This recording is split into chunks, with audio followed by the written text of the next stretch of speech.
Hey everyone, Matt here on another edition of Ask Ron. Ron, how are you doing today? I'm good. We're doing a boot camp here in Jacksonville, Quick Start School. I've taught for the last 3 days. Now my crack team is in there finishing up this Friday. I got a great group in there. First time we've ever done it in our own meeting room in our own building in Jacksonville. It's working That's out good. right, in-house. Yeah, All right, looks like we have a few questions for today, so let's go ahead and jump right into them. let's do it. The first one we have is from Eric, who is with us in Florida. Eric says, there are many 55 and older communities in my area. What is your opinion on buying and selling these on terms? I'm concerned that there may not be a large market on the buyer side for these. Well, Eric, I have no problem with them at all. And yes, there is a large market, and that market is getting bigger every single year as us old geezers keep hanging on longer and longer and longer. And frankly, 55 is extremely young to me. So you got a huge market. Thinking about it, I'll bet you probably half of my lease option tenant buyers are over 55 anyway, outside of that community. So I would definitely not worry about the market. Nice. Yeah, I think that there's quite a few in that category down here in Florida. Yeah, and the older you get, the less you want kids running around anyway. Hmm. So actually, it's a huge plus to me. If I had to move, I wouldn't mind at all living in a 55 and older market. There you go. There you go, Eric. All right. Moving to the next question, we have Kevin, who's also with us in Florida. Kevin says, if lead mining pros and reiprint.com can get a lead for around $150 each, what's the cost per lead using Ron's VA system? Well, Kevin, I assume you mean it's the leads that are on the internet advertising their house for sale, and our source drives them to us, and then we drive them to you, and then the VA calls them. There's no way to predict what those costs are. Well, actually, the lead cost you nothing. It's $59 a month for the Gold Club, but then how much VA time goes into it? Let's put it this way: the lead is minuscule in price, minuscule, nowhere near the $150 you're talking about. But the problem is you got to call a lot more of them to get a deal. So I don't know how that averages out, to be honest with you. Uh, I frankly should be working both of them, but when you're paying somebody $150 to get you a quality lead, you will only call a handful of those probably to get a deal. I mean, you could call 40 or 50 of these Gold Club leads to get a deal. Yep, that's right. What you need to do is forget about the cost of the lead. Focus on the revenue that comes in from the non-refundable deposits or the cash deals if you're going to wholesale them. Absolutely. Get leads from both sources because that non-option deposit is going to pay out in the end, either way. All right, moving to the next question, we have Cecil, who is out in Texas. And Cecil has two questions. Their first question is, in North Texas, people are suspicious of investors. To relax the seller's mind, it is my idea to put the property in a land trust with the seller as the trustee. Per the land trust agreement I am looking at, per powers and duties of the trustee shall have the power to manage and control the property subject to the terms and conditions of this agreement. Does this mean that if the seller is trustee, the buyer cannot market the property, or does the buyer need to be the trustee?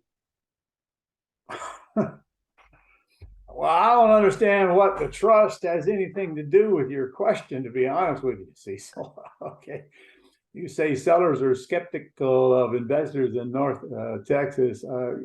This is not true. Okay, it's just not true. North Texas is no different than any place else in the country. Perhaps, Cecil, you're saying something that makes them more skeptical, which is more likely to be true because you haven't managed your word flow yet. What comes out of your mouth will determine what goes into your bank account. And if you take it into a trust or you take it into your name or however you take it, I'm not sure how that relates to skeptical sellers. So maybe you could clarify that question a little bit. I mean, what is the real question here? Making the seller the trustee, however, is a really dumb idea because the seller is the one that signs the deed when you get ready to sell it. when you buy a house from a seller, you don't want the seller involved in the deal in any way, shape, or form, except maybe you do a wrap and the loan stays in their name. Get the seller out of your life. So how you take title, I'm really trying hard to figure out what that got to do with the question of skepticism from sellers. I don't know.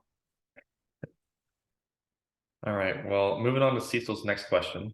Okay.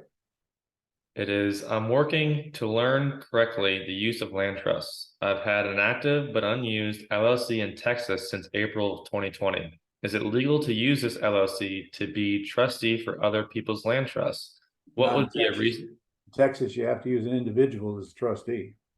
So that makes that question real simple, Cecil. There you go.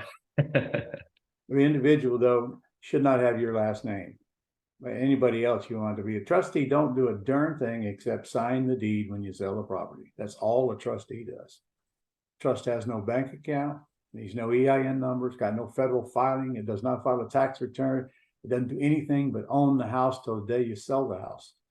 So the trustee can be anybody you want it. And if you pick somebody and they die on you or something, you can fire the trustee and get a new one with one sheet of paper called an assignment or what is it? Assignment of trustee or something. I can't even remember the name of the document. Anyway, it replaces the trustee, and you don't have to have the trustee's permission to replace the trustee. All right, there you go, Cecil. You know, there's land trust lessons on the Go Club, Cecil. I don't know whether you know that or not. Put in your search box and pull down some lessons, and you learn a lot on it right there. Absolutely. There's quite a few lessons on land trust. Yeah. Yeah, Cecil, go check them out. Might answer your question in there. All right, Ron, we come down to our last two questions of the day. And these are both from Blake, who is in West Virginia. Blake says, what is the difference between a trust agreement, a warranty deed to trustee, and an agreement and declaration of trust? Okay. The warranty deed to trustee is the document that actually transfers title from the seller to you, to your trust, not to you, to your trust, or transfers title to you on houses you own to your trust. That one document has to be recorded. Once it's recorded, you don't own the house, the trust owns the house. The declaration and agreement of trust is the trust agreement. And that's the one that there's 4 or 5 blanks you fill in there, naming the beneficiaries and the trustee and legal description and the dates and the county. That goes in your filing cabinet at home.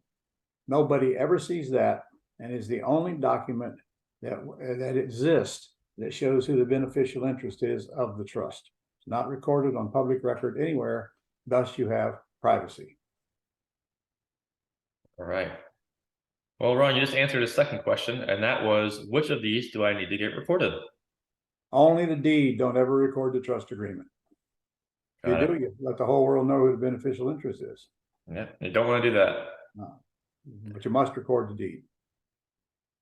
All right, perfect, Ron. I think that's all the questions we have for today. All right. Okay, guys, get out there and get something done. And by the way, if you are interested, you might want to call our office, because we just did 3 brand new courses. One on Structuring Your Empire with Bob Bloom, good one, 2-day deal.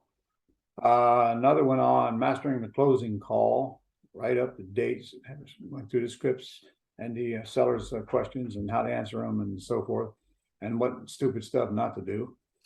And the third one was generating quality leads. And on that one, I literally went, interviewed each of the companies that we recommend to get leads for you. I interviewed them. So what do you do? How do you do it? Where do your leads come from? How much do they cost and so forth? And then plus I put a whole bunch of things on there that you can do to generate leads without having to pay the big money for them that scares some people away. So that's probably something you want to get. And by the way, when you get that one, you also get the other generating leads course, which is totally different, because that one was me interviewing students on what they use and what the leads cost and how many you got to call and all of that. So you get both of those for the price of one. These courses sell for $14.97 each.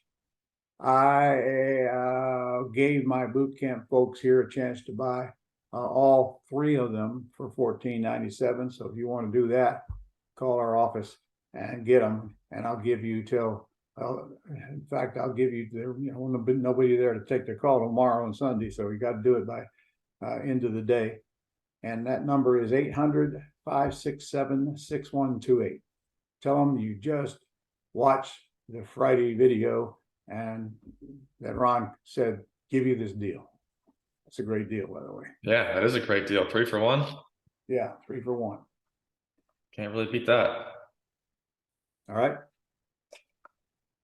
That it? That's it. No That's more? all she wrote. That was easy. Okay. See you guys next week.